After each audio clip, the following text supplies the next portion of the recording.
이 본문은 질병의 문제를 다룹니다. 강조점은 우리는 기도하고 하나님은 치유하신다입니다. 15절 병든 자를 구원하리니 주께서 그를 일으키시리라.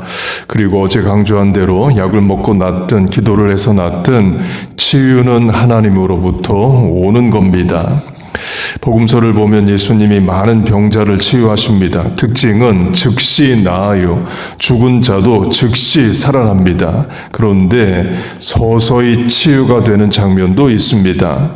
어제 예수님이 소경의 눈을 뜨게 하실 때 예수님이 침을 사용하셨다를 강조했습니다.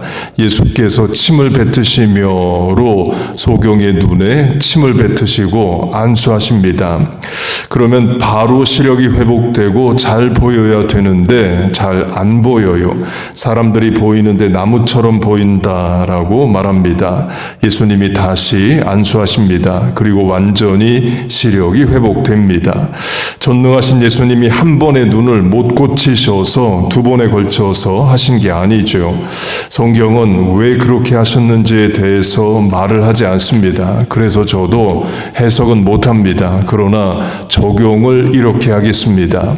치유가 즉시 일어나기도 하지만 시간을 두고 단계적으로 일어나기도 한다.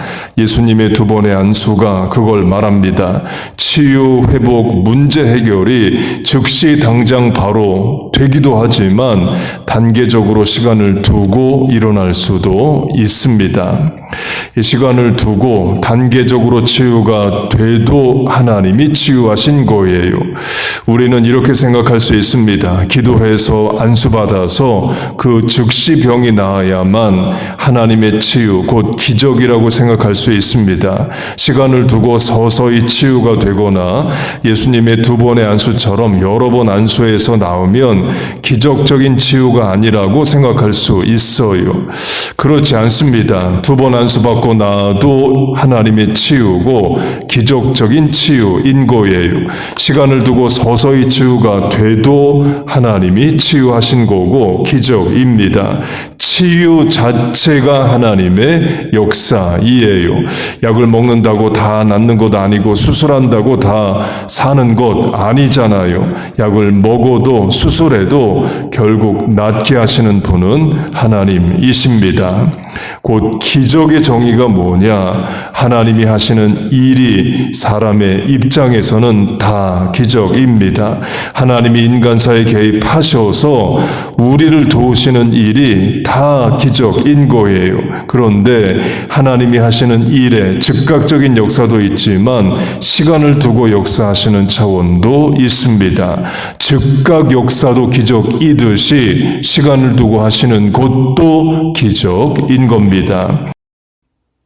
질병으로 하면 하나님이 내 질병을 한 번 기도했더니 그 즉시 낫게 하실 수도 있지만 오래 기도하게 하시고 서서히 낫게 하실 수도 있습니다. 본문의 교회의 장로를 청하여 같이 기도하라로 하면 한 번 같이 기도했을 때 바로 나을 수도 있지만 여러 번 기도해서 나을 수도 있는 거예요.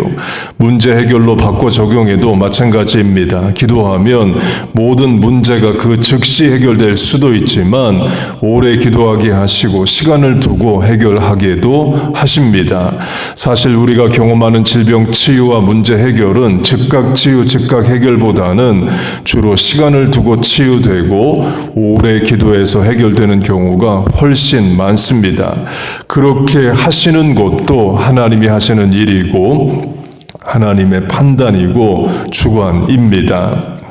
그러면 왜 하나님은 우리가 기도할 때 즉시 치유, 즉각 해결 안 하시고 오래 기도하게 하시고 시간을 두고 치유하시고 해결하시느냐? 답은 우리는 질병 치유, 문제 해결을 바라는데 하나님은 그 가운데서 하나님을 의지하게 하고자 하십니다. 하나님과의 바른 관계를 만들고자 하셔요. 곧 우리가 한 번 기도했을 때 바로 질병이 치유되고 문제가 해결되면 하나님의 한 번의 기도로 기도가 끝날 수 있습니다. 사순절 기간이니까 사순절로 적용하면 질병 치유든 문제 해결이든 40일을 작정하고 기도를 기도를 시작한다고 해보세요. 첫째 날 1일차에 질병치유 문제 해결이 되었습니다. 그러면 남은 39일의 기도를 채우기보다는 기도를 스탑할 수 있습니다. 그래서 하나님이 때론 즉각 치유, 즉각 해결보다 시간을 두실 수 있습니다. 그 시간 동안 계속 기도하게 하시고 문제가 해결돼도 계속 하나님 의지하게 만드실 수 있어요. 어려울 때, 병들었을 때 찾은 하나님을 건강해져도 형통할 때에도 계속 찾고 기도하게 만드십니다. 곧 나는 내 문제 해결, 내 질병 해결을 원하는데 하나님은 나와 하나님과의 바른 관계를 원하기도 하셔요. 우리가 하나님을 아버지라 부릅니다. 그 말은 우리는 하나님의 자녀라는 거죠. 인간 부모 자녀 관계로 하면 자녀가 자기 필요에 의해서 부모를 찾는다고 해보세요. 돈 필요할 때 돈 달라고 찾아옵니다. 부모가 그 즉시 줍니다. 그러면 돈 받고 바로 가버린다고 해보세요. 부모와 이야기도 안 하고 밥도 같이 안 먹고 돈을 받았다는 목적을 이루었기 때문에 바로 가버립니다. 부모가 원하는 것은 그게 아니죠. 부모는 자녀와 대화도 하고 밥도 같이 먹고 하는 관계를 원합니다. 하나님도 마찬가지셔요. 우리와 바른 관계를 갖고자 하십니다. 그래서 때론 고난, 어려움, 문제를 주십니다. 그래야 하나님 앞에 나오고 하나님을 의지하고 기도하기 때문이에요. 그러면 고난, 어려움, 질병은 수단이고 목적은 하나님과의 바른 관계입니다. 그걸 본문으로 하면 질병의 문제를 말합니다. 그런데 죄 문제도 같이 말해요. 혹시 죄를 범하였을지라도 사하심을 받으리라. 그리고 다음 절, 그러므로 너희 죄를 서로 고백하며 병이 낫기를 위하여 서로 기도하라로 두 번이나 죄 문제를 언급합니다. 하나님이 질병의 문제로 인생을 부르시는데 최종 목적은 죄 문제 해결일 수 있다는 거예요. 곧 몸이 병들어서 기도를 시작했습니다. 그렇게 기도하는데 하나님이 마음에 심령에 회개하라는 생각을 주실 수 있어요. 그래서 회개합니다. 곧 기도의 시작은 질병 치유로 기도를 했지만 회개하고 있는 겁니다. 하나님이 그렇게 기도를 인도하실 수 있는 거예요. 그렇게 기도하면 죄 문제도 해결되고 질병의 문제도 해결될 수 있는 겁니다. 오늘 강조하는 것이 질병 치유든 문제 해결이든 즉시 즉각 치유 해결하실 수도 있지만 하나님의 판단과 섭리로 오래 기도하기도 하시고 시간을 두고 해결하기도 하신다. 그 과정을 통해서 하나님과의 바른 관계를 맺게 하신다. 본문으로 하면 죄 문제 해결하게 하신다. 어려울 때 찾은 하나님 형통한 날이 와도 배신하지 않게 하신다를 강조하고 있습니다. 그걸 아브라함으로 하면요. 아브라함이 75세, 사라가 65세의 부부로 있습니다. 자녀가 없어요. 또 자녀를 낳을 수도 없습니다.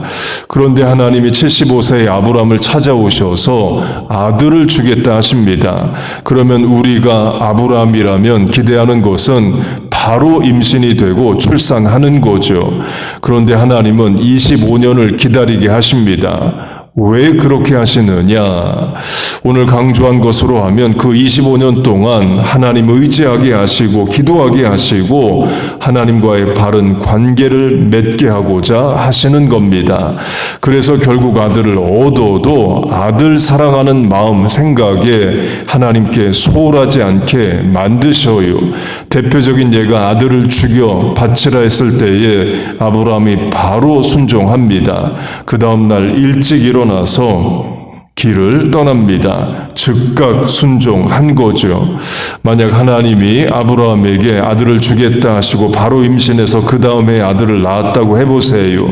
그러면 하나님이 아들을 바치라 했을 때에 아브라함이 망설이거나 아들 데리고 도망갈 수 있는 겁니다. 그러나 25년의 기다리는 시간 동안 아브라함의 믿음이 성장하고 하나님과의 바른 관계가 성립된 거예요. 그래서 아무리 아들이 귀하고 좋은 들어와도 하나님이 바치라고 하시면 바칠 수 있는 믿음이 되는 겁니다. 다윗으로 적용해도 마찬가지입니다. 사무엘 선지자가 와서 다윗에게 다음번 왕이 된다 기름을 붓습니다. 그러면 다윗이 예상하는 것은 몇 년 안에 왕이 되는 거죠. 또는 왕궁에 들어가서 다음번 왕이 되는 수업을 받는 겁니다. 하나님은 그렇게 안 하십니다. 10년이 넘는 긴 세월을 도망자로 살게 하셔요. 왕이 되기는커녕 이러다가 나 죽는 거 아니냐 하는 시간 공간을 살게 하십니다. 시편 22편 다윗의 시에서 나의 하나님 어찌하여 나를 버리셨나이까가 그걸 말합니다. 내가 왕이 되기는커녕 죽게 생겼다를 말해요. 곧 하나님이 왕으로 기름을 부으시고 바로 왕이 되게 안 하시고 고난의 세월, 긴 세월을 겪게 하십니다. 그 세월 동안 다윗은 기도합니다. 시편이 150편인데 74편이 다윗의 시이고 그 시편의 절대 다수는 눈물로 기도하는 탄원시 supplication이에요. 곧 긴 세월 기도하고 하나님을 의지하게 만드십니다. 그리고 왕이 되게 하셔요. 좋은 날 와도 형통한 날 와도 하나님 모른다 하지 않는 인생으로 만들어 주십니다. 하나님이 끝까지 보존하고자 하시는 인생을 그렇게 다루실 수 있습니다. 반면에 사울 왕의 경우는 고난 없이 왕이 됩니다. 역시 사무엘이 찾아와서 왕으로 기름을 부어요. 그리고 왕이 됩니다. 다윗처럼 고난의 세월 기도하며 인내하는 시간이 없어요. 사실 우리가 바라는 게 그런 거죠. 덜 고생하는 삶, 어려움 없이 승승장구만 하는 삶을 바랍니다. 그렇게 사울은 고난 없이 바로 왕이 됩니다. 결국 하나님께 불순종하고 버림받고 자살하여 죽는 인생이 돼요. 말씀을 맺겠습니다. 예수님의 질병 치유를 보면 다 즉각 치유입니다. 그런데 시간을 두고 치유가 되는 장면도 있습니다. 그걸 적용해서 질병 치유도 기도 응답도 문제 해결도 시간을 두고 해결할 수 있다를 강조했습니다. 왜 그렇게 하시느냐의 답으로 나는 문제 해결, 질병 치유를 바라지만 하나님은 죄 문제 해결, 하나님과의 바른 관계를 이루고자 하신다를 강조했습니다. 곧 하나님이 즉각 응답 치유하시면 감사하고 찬송하는 거예요. 그런데 오래 기도하게 하시면 또 오래 기도하는 겁니다. 계속 하나님 의지하는 거예요. 그게 믿음입니다. 하나님이 여러분 안에 이미 믿음을 주셨습니다. 어려울 때 쓰라고 주신 믿음이 있어요. Use it, 사용하세요. 믿음으로 반응하고 믿음으로 기도하세요. 본문 13절이 그걸 말합니다. 믿음의 기도는 병든 자를 구원하리니 즉시 치유가 되든 시간을 두고 치유가 되든 하나님을 믿고 의지하고 기도하라는 겁니다. 곧 우리는 우리가 할 일을 하면 되는 겁니다. 그리고 하나님은 하나님의 때와 방법으로 우리를 치유하시고 도우시고 문제를 해결해 주십니다. 여러분 믿습니까? 그 하나님을 믿고 오늘을 인내하고 기도하는 우리와 자녀, 교회 되시기를 주의 이름으로 축복하고 축원합니다. 아멘.